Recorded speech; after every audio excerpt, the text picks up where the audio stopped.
Hello, good evening.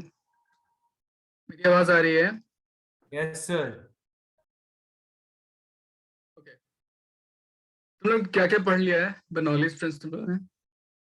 Sir last Bernoulli's ही करा था sir, उसके न्यूमेरिकल्स ओके और लिमिटेशंस भी कर लेते सर। लिमिटेशन तक कराया था सर। Okay okay. कुछ पूछना है बर्नौलीज प्रिंसिपल में? No okay, sir. मैं पढ़। अब देखो, इसके एप्लीकेशन पे बेस्ड क्या क्या चीजें होती हैं। एक टर्म होता है पहले, मैग्नस इफेक्ट।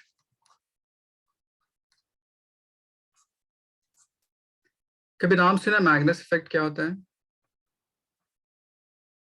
No sir. वो सर। सपोज कर लो कोई एक ऑब्जेक्ट है इस तरह, इसको मैंने विदाउट रोलिंग अगर थ्रो किया, तो आप लोगों ने शायद प्रोजेक्टाइल पढ़ा होगा। तो under the effect of gravity इसका मोशन प्रोजेक्टाइल कुछ ऐसे जाएगा, विदाउट स्पिनिंग किसी इस पॉइंट पे फॉल करता है। ठीक, ये विदाउट स्पिनिंग।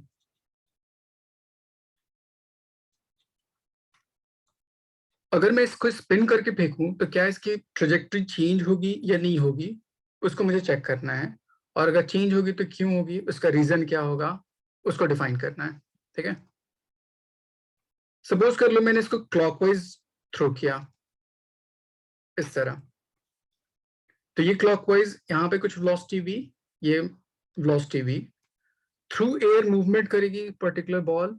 तो एयर की अपनी कुछ वेलोसिटी होगी जस्ट उसके ऑपोजिट डायरेक्शन में, किसी इस पॉइंट पे। यहाँ पे भी एयर उसकी अपनी कुछ वेलोसिटी होगी इस डायरेक्शन में।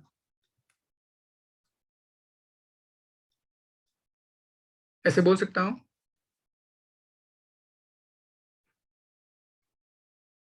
अर्पित, यस सर। तो अब अगर हाईएस्ट पॉइंट पे देखिए, एयर का मूवमेंट एंड उस वेलोसिटी ऑब्जेक्ट का, अगर मैं इस पार्टिकल को देखूं ऑब्जेक्ट के, उसका मोशन, क्या दोनों का डायरेक्शन सेम है कि डिफरेंट है? Sir opposite. तो नेट वेलोसिटी यहाँ पे उस पार्टिकल क्या हो जाएगी, डिक्रीज कर जाएगी, बोल सकता हूँ। Yes sir. सिमिलरली इस बॉटम पॉइंट पे दोनों का डायरेक्शन जब सेम सेम है तो नेट वेलोसिटी ऑफ पार्टिकल क्या कर जाएगी, इंक्रीज कर जाएगी। ऐसा बोल सकता हूँ। Yes sir. अब आपने बर्नौलीज प्रिंसिपल पढ़ा होगा, तो वहां पे 3 स्टेटमेंट होता है, P pressure, half rho velocity square and rho G H at any instant is always constant. Height इस पर्टिकुलर पॉइंट पे ऑलमोस्ट सेम है, इसको कंसीडर नहीं कर रहे हैं। तो बाकी जो दो चीजें हैं उसको कंसीडर कर रहे हैं। तो अगर मैं वेलोसिटी चेंज करूं तो उसके कॉरस्पॉन्डिंगली प्रेशर क्या करेगा, चेंज करेगा। तो इस अपर मोस्ट पॉइंट पे वेलोसिटी डिक्रीज कर गई तो प्रेशर में क्या इफेक्ट होना चाहिए, इंक्रीज और डिक्रीज और सेम?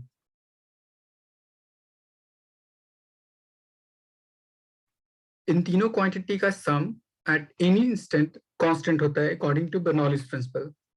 तो इस अपर मोस्ट पॉइंट पे चूंकि वेलोसिटी डिक्रीज कर गई तो प्रेशर को क्या होना चाहिए, इंक्रीज और डिक्रीज? महराज, सर प्रेशर डिक्रीज होगी सर, नहीं सर इंक्रीज होगी सर। मुझे तीनों चीजों का सम कांस्टेंट रखना है। तो अगर वेलोसिटी डिक्रीज कर रही है तो pressure should increase so that कि उनका सम कांस्टेंट हो जाए, तो बोल सकता हूँ। इंक्रीज।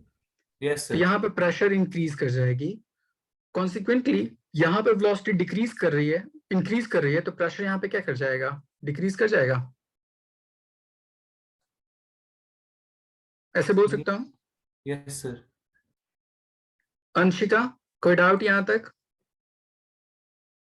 No sir. अब देखिए प्रेशर ज्यादा कहाँ पे है, ऊपर की तरफ या नीचे की तरफ? सर ऊपर। सर ऊपर ज्यादा होगा। तो मैटर मूवमेंट कहाँ से कहाँ तक करता है, higher pressure to lower pressure, lower pressure to higher pressure? Sir higher lower.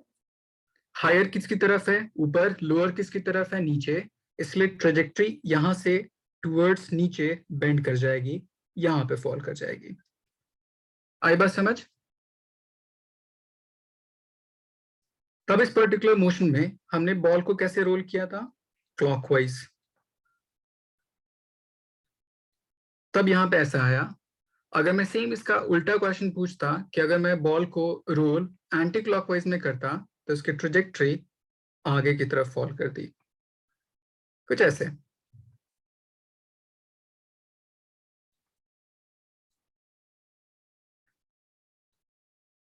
इसी चेंज इन ट्रेजेक्टरी को due to its spinning on the effect of Bernoulli's principle, इसको हम क्या बोलते हैं? Magnus effect. समझ आया? सर दूसरी वाली ट्रेजेक्टरी कैसे बनी? इसका जस्ट उल्टा। जैसे मैंने अभी क्या क्या किया फिर से मैं समझा देता हूँ। कोई ऑब्जेक्ट है जिसको मैंने विदाउट स्पिनिंग थ्रो किया, तो उसकी ट्रेजेक्टरी इस मिडिल वाले पोर्शन की तरफ फॉल कर रही है, ठीक है?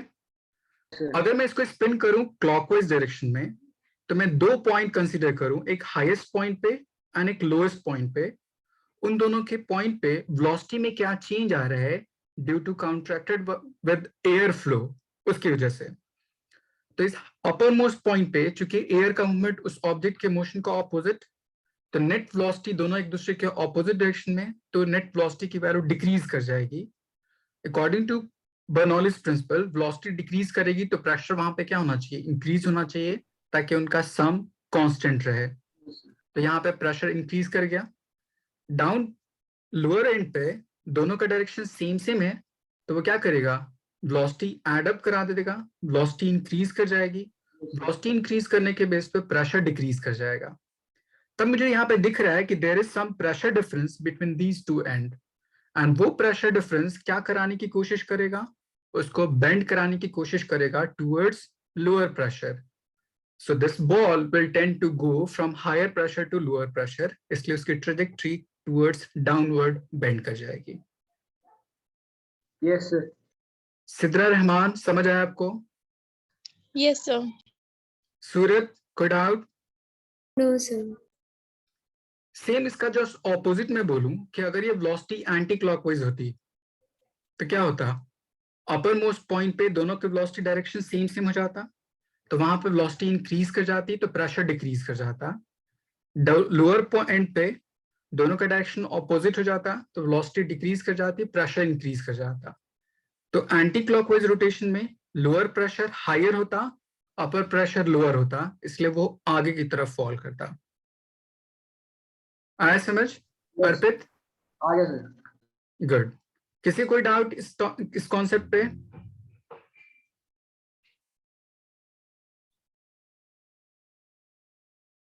No, sir. इसको पहले नोट डाउन कर लीजिए। इस क्वेश्चन में डायरेक्टली आपको स्पिनिंग दे देगा और पूछेगा कि इसकी ट्रेजेक्टरी कैसे होगी।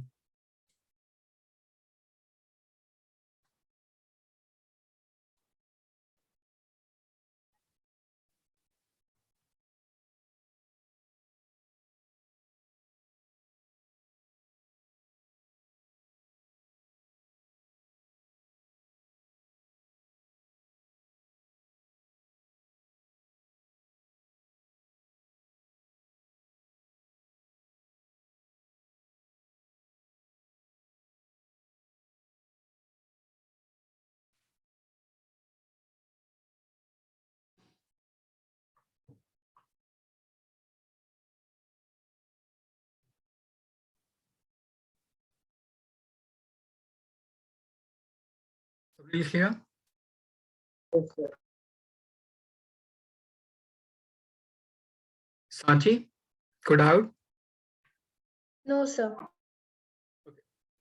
इसे बेस्ड एक डे लाइफ में एक एग्जांपल आपने पढ़ा होगा। सपोज कर लीजिए आपके पास कोई पेपर है, इस तरह कोई पेपर ले लीजिए, उसको इनवर्ड फोल्ड कर दीजिए इस तरह, एंड इसके टॉप सरफेस पे अगर एयर ब्लो कीजिएगा, तो ये जो डाउनवर्ड बेंड है उसका मोशन किसकी तरफ होगा? डिफ्लेक्ट किसकी तरफ करेगा, अपवर्ड और डाउनवर्ड?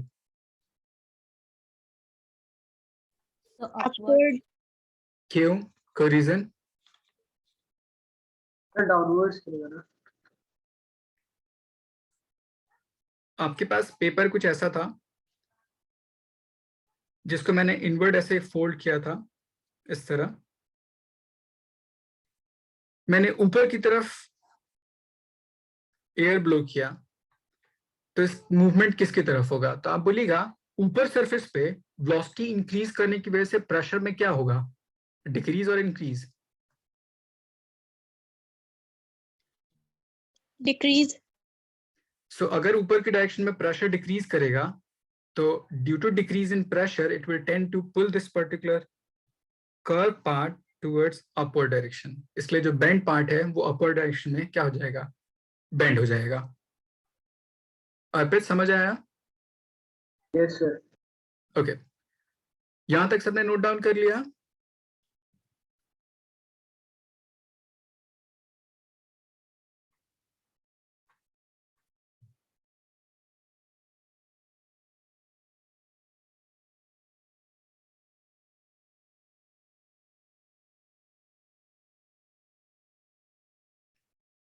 लिख लिया सबने? आयुषी डन? Yes. इसी पर्टिकुलर बर्नौलीज प्रिंसिपल में आपने शायद एरोप्लेन के अपलिफ्टमेंट के बारे में पढ़ा होगा। पढ़ा अपलिफ्टमेंट ऑफ एरोप्लेन? नहीं पढ़ा?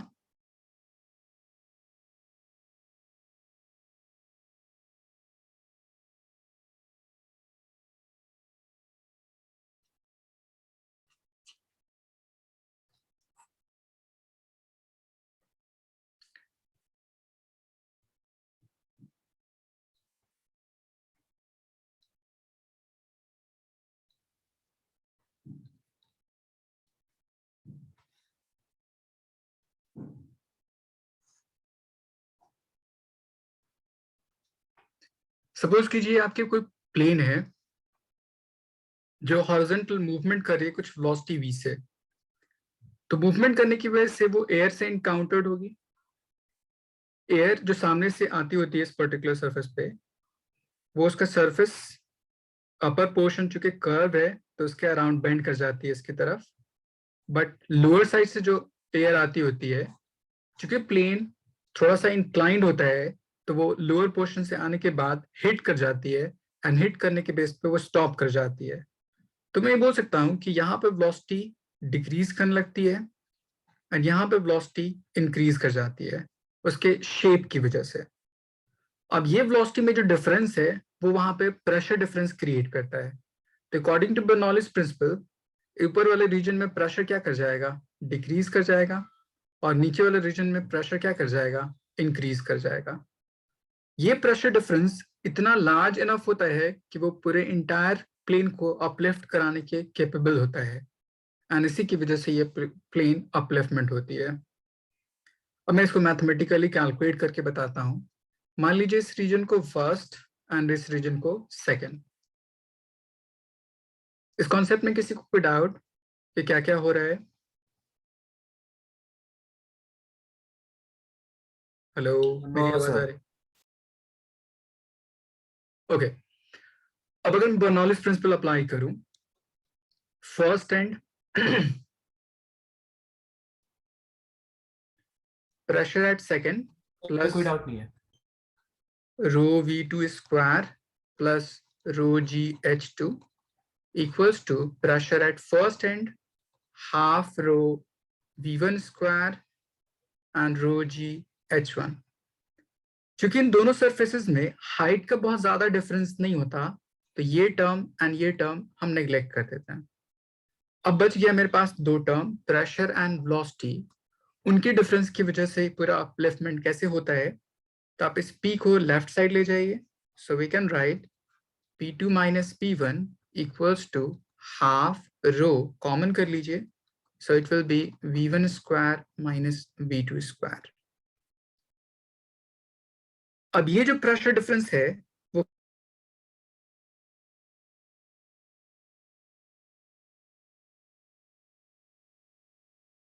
क्रॉस सेक्शन, तो नेट फोर्स को आप मास टाइम्स ग्रेविटी।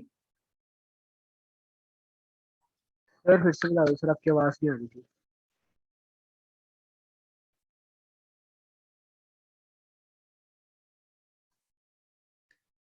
मैंने पहले क्या किया, क्योंकि ये प्लेन हॉरिजॉन्टल लेफ्ट साइड में मूवमेंट कर रही है, उसका अपर सरफेस कर्व बनाया जाता है जानबूझ के स्ट्रीमलाइन, क्योंकि एयर उसके अराउंड इजीली बेंड कर जाए एंड फ्लो कर जाए।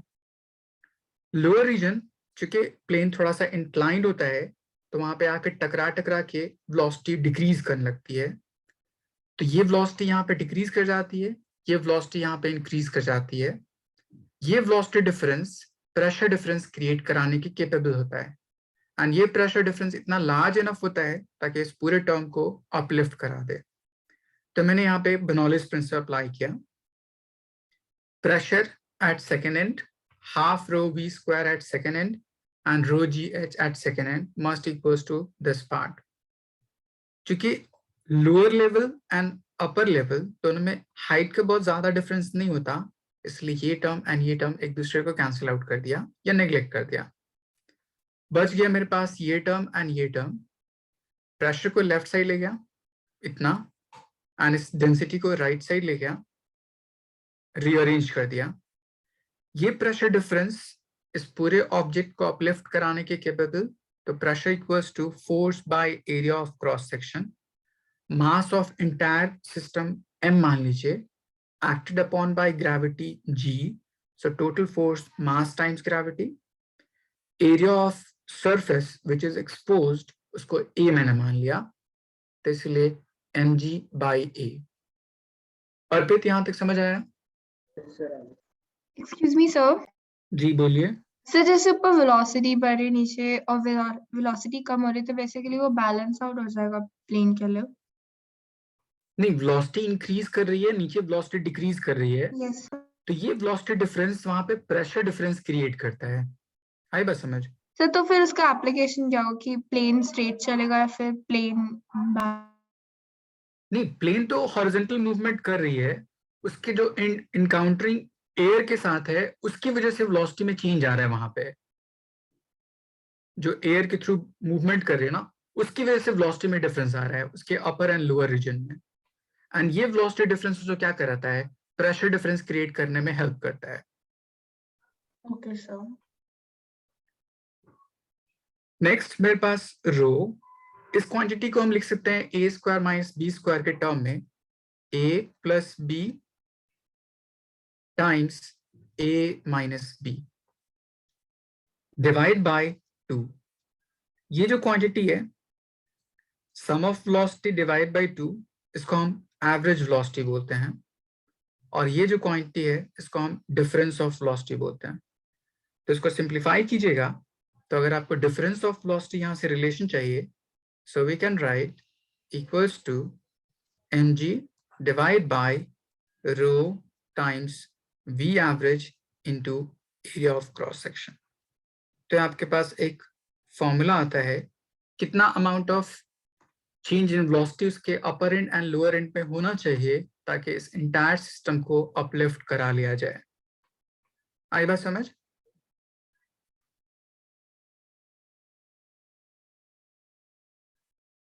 सांची, कोई डाउट?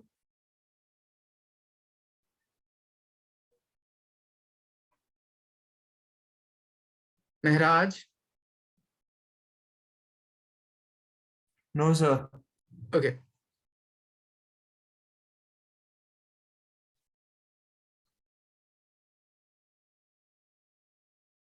इसको नोट डाउन कर लीजिए।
कोई डाउट यहाँ तक?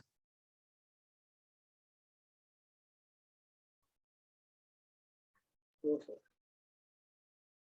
अलविया, कुछ समझ आया आपको?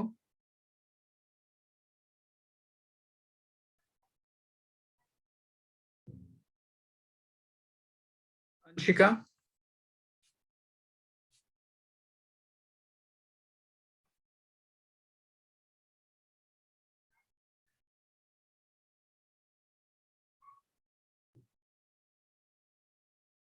सूरत, समझ आया? Yes, sir. ओके, एक क्वेश्चन मैं देता हूँ उस पर based.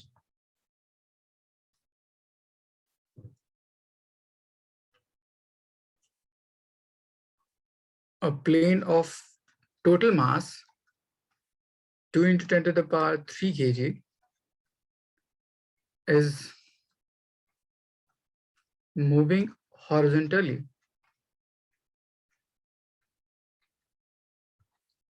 at 900 km per hour. Find difference of velocity between upper and lower end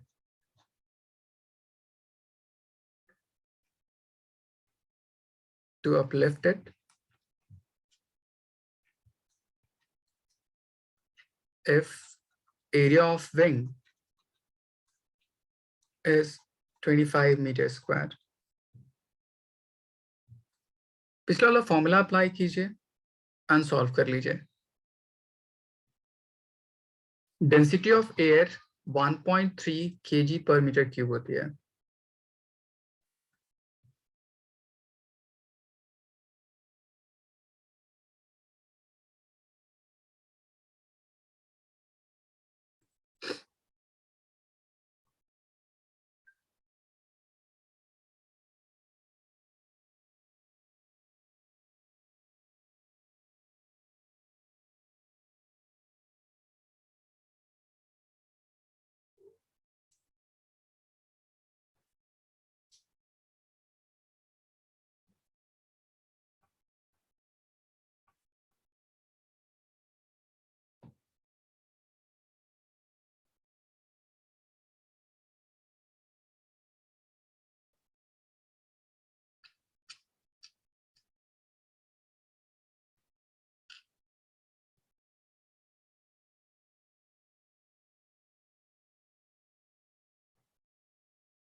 ये 900 किलोमीटर पर आवर प्लेन उसकी एवरेज वेलोसिटी की तरह बिहेव करेगा.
सॉल्व नहीं हुआ?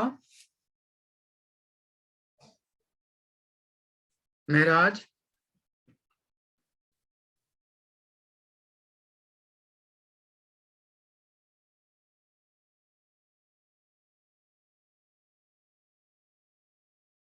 अर्पित, सर कर रहा हूँ सर।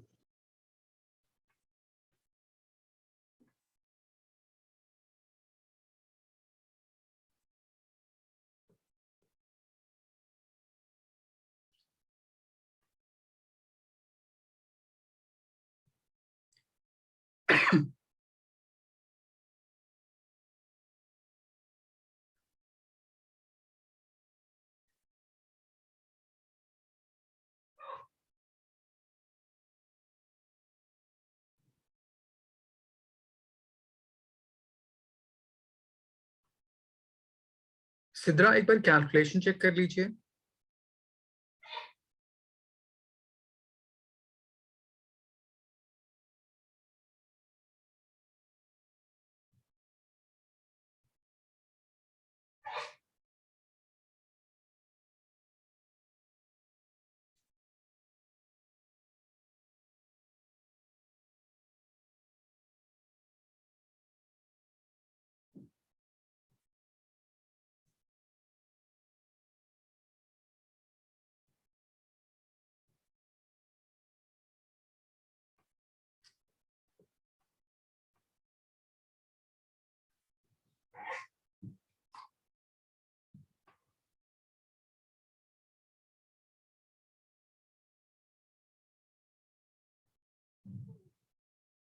सर आप थोड़ा करके दिखाओ सर, कैलकुलेशन चल देना सर।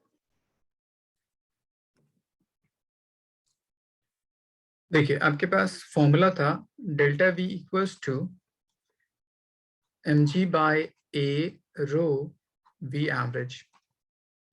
मास दे रखा आपको 2000, ग्रेविटी की value 10, divide by area 25, density of air. Suraj just 1 minute. Velocity आपको दे रखा है 900 किलोमीटर पर आवर, इसको कन्वर्ट कीजिएगा 5/18 से, कितना आ जाएगा 250 मीटर पर सेकेंड। ये जीरो एंड ये जीरो कैंसिल आउट, 25 4 100 इंटू 2 तो ये हो जाएगा 80 आई थिंक।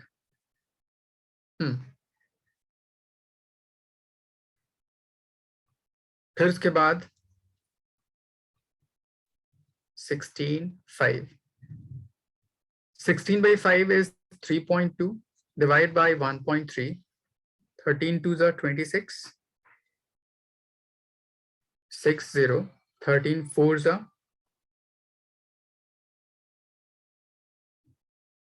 6 मीटर पर सेकेंड। सिद्रा बताइए कैलकुलेशन गलत कहाँ हुआ? सर कन्वर्जन नहीं किया। ओके सूरज समझ आया आपको? यस सर, सर मैंने भी वही मिस्टेक की थी। ओके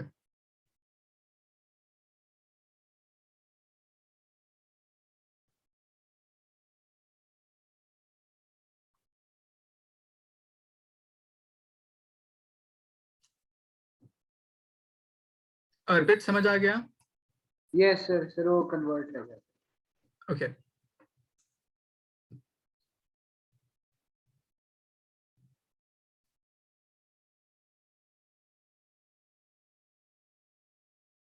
लिख लिया?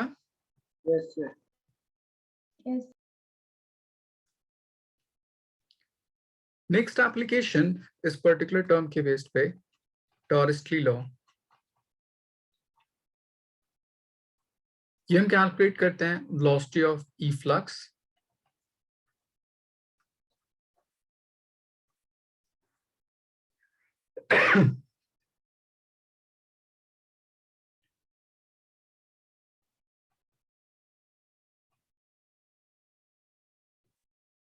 सपोज कर लीजिए आपके पास कोई एक क्लोज टैंक है एंड कोई एक ओपन टैंक है, दो अलग अलग तरह से।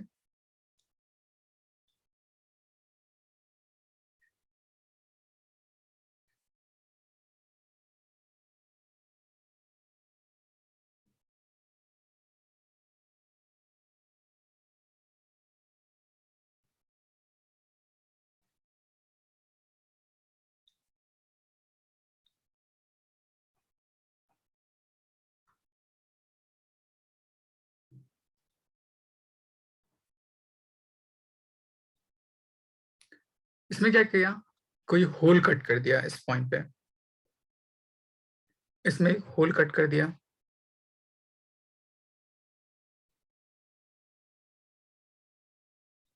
इसके अंदर कोई लिक्विड फिल कर दीजिए अप टू किसी एक हाइट तक, इस हाइट तक।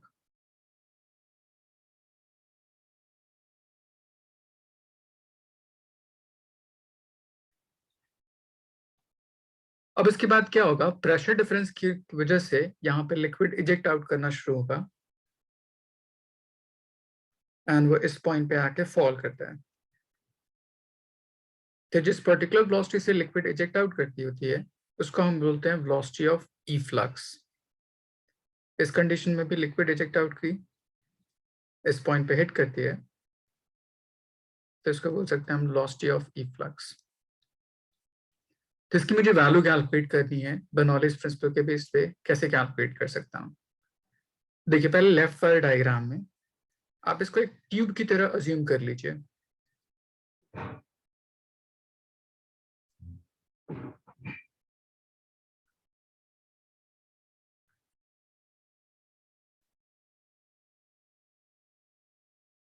एक ट्यूब की तरह दिख रहा है, यहाँ पे एक इनसाइड प्रेशर एग्जिस्ट करता होगा कुछ एयर कॉलम की वजह से या किसी भी वजह से, एक प्रेशर इनसाइड। क्योंकि ये होल एयर में एक्सपोज्ड है तो आउटसाइड एक प्रेशर होगा पी आउटसाइड। मान लीजिए लेवल ऑफ लिक्विड इस पर्टिकुलर टैंक में यहाँ से यहाँ तक h है एंड उसमें एक होल कट की गई यहाँ से यहाँ तक at some depth small h। तो ग्राउंड से अगर मैं इस पॉइंट की हाइट कैलकुलेट करूं तो ये हो जाएगा h माइनस h। यहां तक कोई डाउट?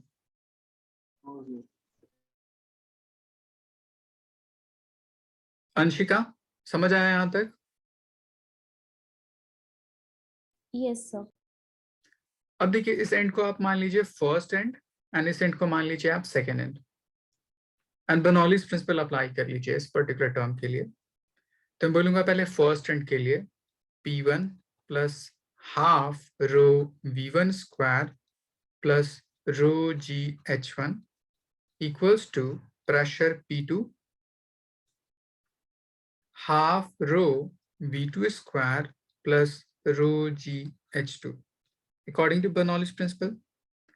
अब देखिए टैंक का जो सरफेस होता है, ये जो टैंक का सरफेस यहाँ बहुत लार्ज, तो उसके रिस्पेक्ट में ये जो होल यहाँ पे कट किया गया बहुत स्मॉल, तो अमाउंट ऑफ लिक्विड जो इजेक्ट आउट होगा इस पर्टिकुलर होल के थ्रू, उसकी वजह से यहाँ पे लेवल ऑफ लिक्विड में चेंज आना बहुत स्मॉल होगा और इतना स्मॉल कि उसको हम नेग्लिजिबली जीरो मान सकते हैं। बोल सकते हैं? ये सर बोल सकते हैं। तभी मेरे पास ये पूरा टर्म जीरो हो गया।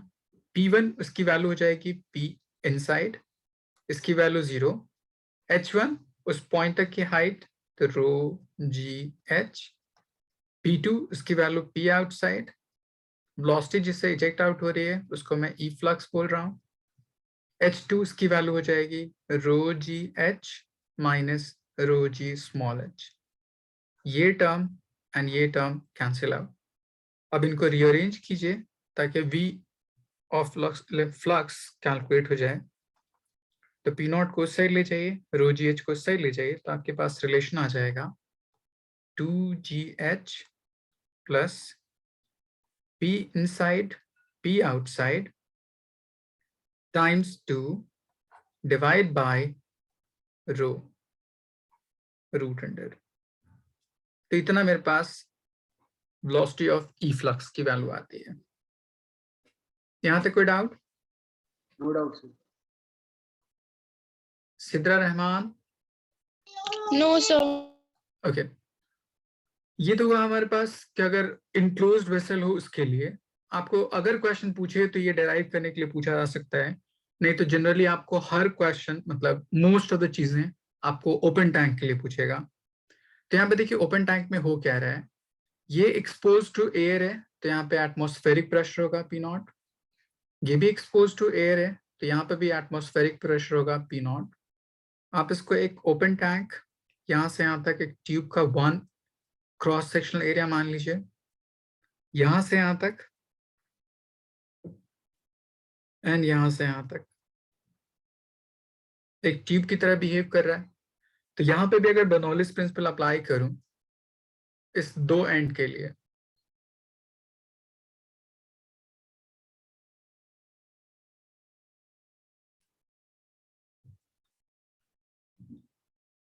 तो दोनों में फर्क सिर्फ Pi एंड P नॉट का है, मतलब Pi और P नॉट दोनों आपस में इक्वल हो जाए तो इसी फॉर्मूले में इनपुट कर दीजिएगा तो पूरा टर्म कितना हो जाएगा 0। तो आपके पास वेलोसिटी कितनी आ जाएगी √2gh।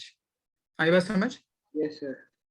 तो यहाँ पे pi और p नॉट इक्वल कर दीजिए तो velocity of E flux √2gh इसके इक्वल आता है। अब फिर बात आती है इसका फिजिकल सिग्निफिकेंस क्या है और इसको क्यों सॉल्व किया गया। मैं आपको इसका रीजन बताता हूँ। सपोज कर लीजिए आपके पास कोई एक ऑब्जेक्ट है जो किसी इस पॉइंट पे है विच इज इनिशियली ड्रॉप्ड। तो इसकी इनिशियल वेलोसिटी कितनी होगी 0 होगी। अगर मैं सिंपली ड्रॉप करूं किसी ऑब्जेक्ट को, अगर मैं इसको अलाउ करूं to move through h distance and इसकी वेलोसिटी मुझे कैलकुलेट करनी है डाउनवर्ड डायरेक्शन में कितनी वेलोसिटी अटेन किया under the effect of gravity, तो क्या थर्ड इक्वेशन ऑफ मोशन से सॉल्व कर सकते हैं? Yes sir. महराज, सो इक्वेशन हो जाएगा v² equals to u² plus 2gh। u की वैल्यू 0 है तो वेलोसिटी की वैल्यू कितनी आ गई √2gh। क्या दोनों वेलोसिटी सेम से डिफरेंट है? सर दोनों सेम है सर। तो मैं यहां से बोल सकता हूं कि अगर मैं लिक्विड को अलाउ करूं to fall through height h, तो वो एज इफ बिहेव किसकी तरह करता है, एक particle falling under the effect of gravity under free fall. बोल सकता हूं? Yes sir. इसी पर्टिकुलर को हम क्या बोलते हैं, टॉरस्टी लॉ बोलते हैं। तो टॉरस्टी लॉ सिंपली डिफाइन करता है कि अगर लिक्विड फॉल करती हो h हाइट से तो वो एज इफ एक पार्टिकल अंडर फ्री फॉल की तरह बिहेव करती है। अंशिका, समझ आया आपको? सर वो तभी वैलिड है ना अगर कंटेनर ओपन हो। क्या? सर वो तभी वैलिड होगा ना अगर कंटेनर ओपन है। हाँ, ओपन के कंडीशन में।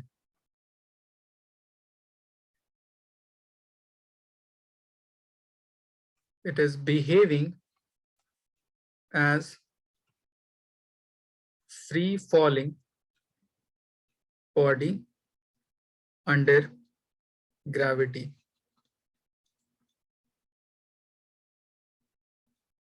इसको पहले नोट डाउन कर लीजिए।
लिख लिया?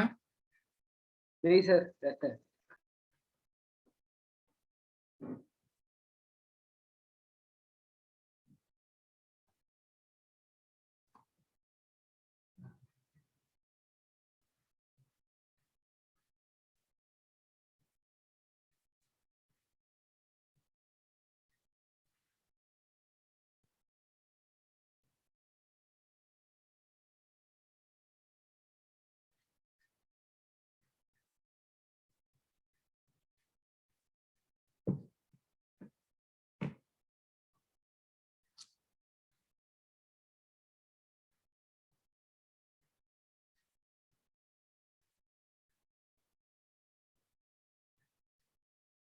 सर लिख लिया।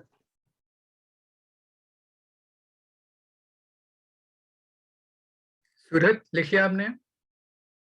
Yes sir. ओके, किसी कोई डाउट यहाँ तक कि क्या क्या हुआ?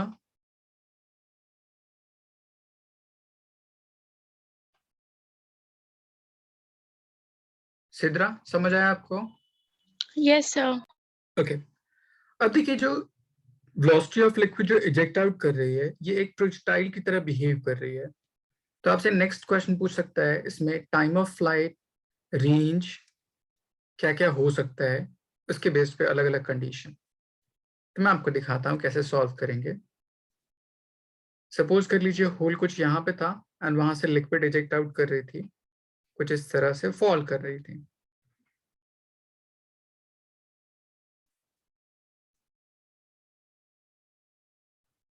तो इस पर्टिकुलर हॉरिजॉन्टल डायरेक्शन में इसके पास वेलोसिटी है वीई, यहां से यहां तक हाइट उस होल की h minus H, horizontal distance यहां से यहां तक, इसको हम रेंज बोलते हैं। तो यहाँ पे देखिए दो तरह का मोशन हो रहा है, एक एक्स एक्सिस के लॉन्ग, एक वाई एक्सिस के long.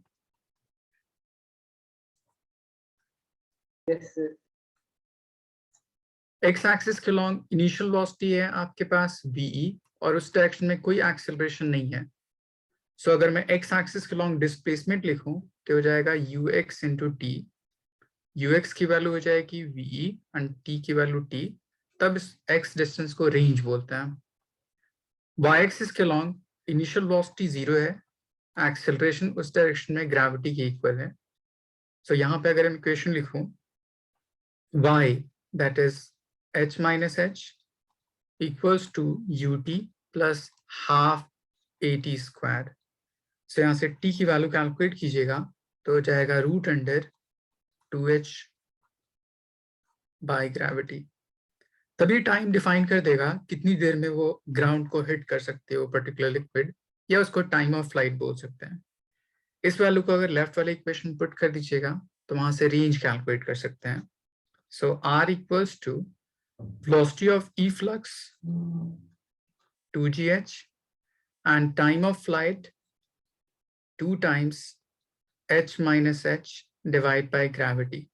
So gravity gravity cancel out, 2 बाहर आ जाएगा तो आपके पास रिलेशन आ जाएगा h into h minus h equals to r।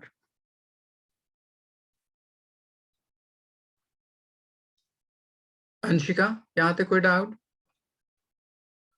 No, sir. यहाँ तक सबको समझ आया क्या क्या मैंने किया? Yes, sir.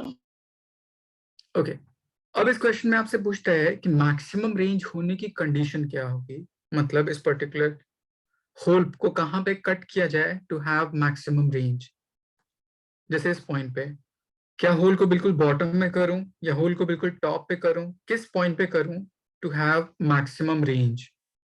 मेराज, कोई गेस कहां पे करना चाहिए? सर टॉप में सर एकदम एकदम टॉप पे। एकदम टॉप पे अगर मैं करूंगा तो यहाँ पे देखो h की वैल्यू कितनी हो जाएगी?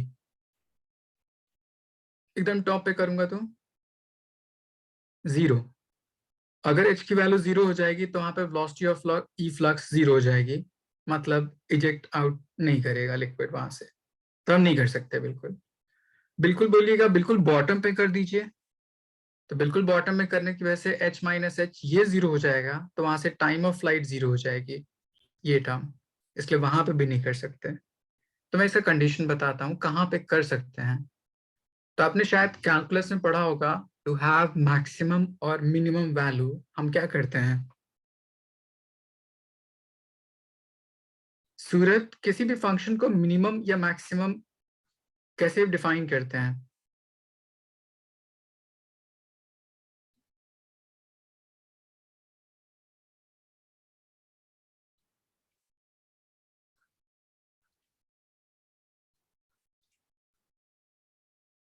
किसी भी फंक्शन के मैक्सिमम मिनिमम उसको डिफरेंशिएट करके 0 के इक्वल पुट कर दीजिए। तो अगर आपने इसको डिफरेंशिएट किया, 0 के इक्वल पुट किया, तो आपकी वैल्यू आती है h/2। मतलब अगर होल को मिड पॉइंट पे कट करते हैं तो रेंज वहां पे क्या आता है, मैक्सिमम आता है। इस h/2 की वैल्यू को अगर मैं r के फॉर्मूले में पुट कर दूं तो range maximum equals to h इसके इक्वल आ जाता है।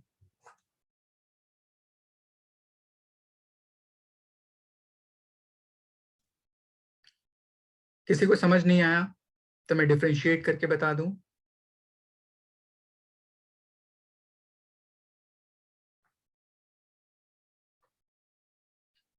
महराज समझ आया आपको? Yes, sir. Sidra? Yes, sir.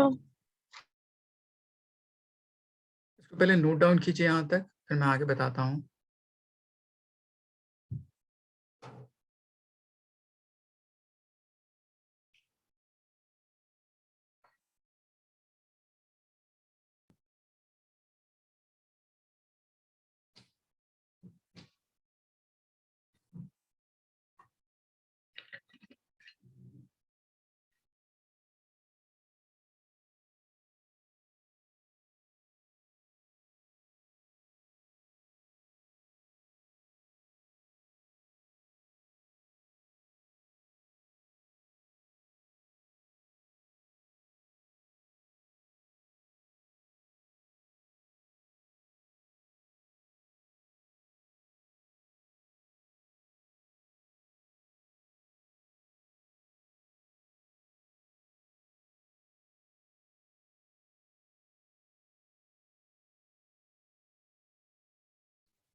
लिख लिया?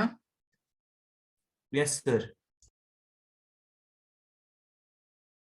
अंशिका समझ आया आपको?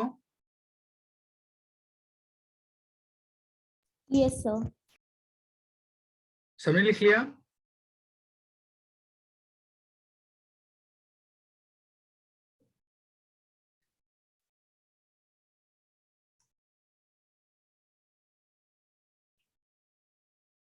सपोज कर लीजिए आपके पास कोई एक ओपन टैंक है इस तरह,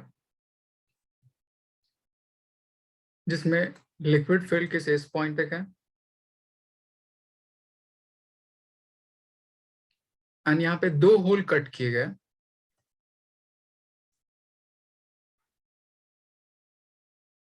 एक इस पॉइंट पे एंड एक इस पॉइंट पे। मान लीजिए इसकी यहां से यहां तक हाइट x है एंड इसके यहां से यहां तक हाइट y है। Total height of tank h है। तो आपसे क्वेश्चन पूछेगा फाइंड द वैल्यू ऑफ और find relation between x and y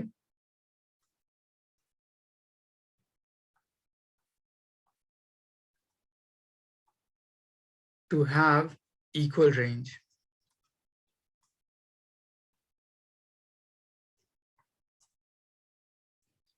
जरा सोचिए क्या होना चाहिए।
सॉल्व हुआ?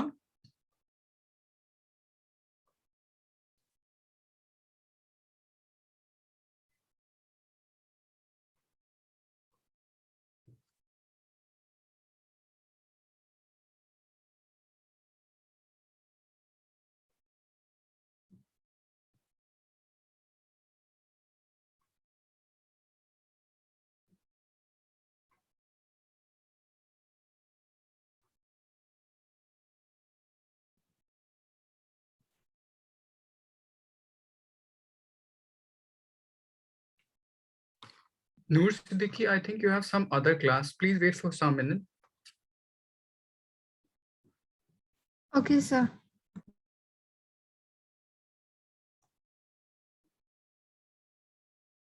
अर्पित समझ आया आपको? Yes, sir. सॉल्व हुआ? मैं कर रहा हूँ. रेंज का सिंपली हमारे पास फॉर्मूला क्या होता है? रूट अंडर हाइट जिस पॉइंट पे होल कट की गई, that is x, H minus x. दूसरे वाले टर्म के लिए अगर सॉल्व कीजिएगा तो हो जाएगा मेरे पास h minus y times y. तो अगर मुझे इन दोनों को इक्वेट करना है तो स्क्वायरिंग बोथ साइड कर दीजिए, तो हो जाएगा h x minus x square, ये हो जाएगा h y minus y square. Same term को एक तरफ ले जाइए, so x into h minus x into y equals to x square minus y square. Common कर लीजिए, सो एक्स माइनस वाई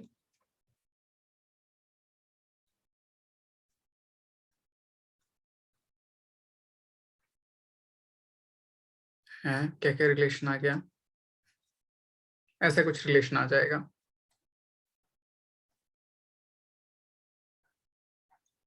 ठीक.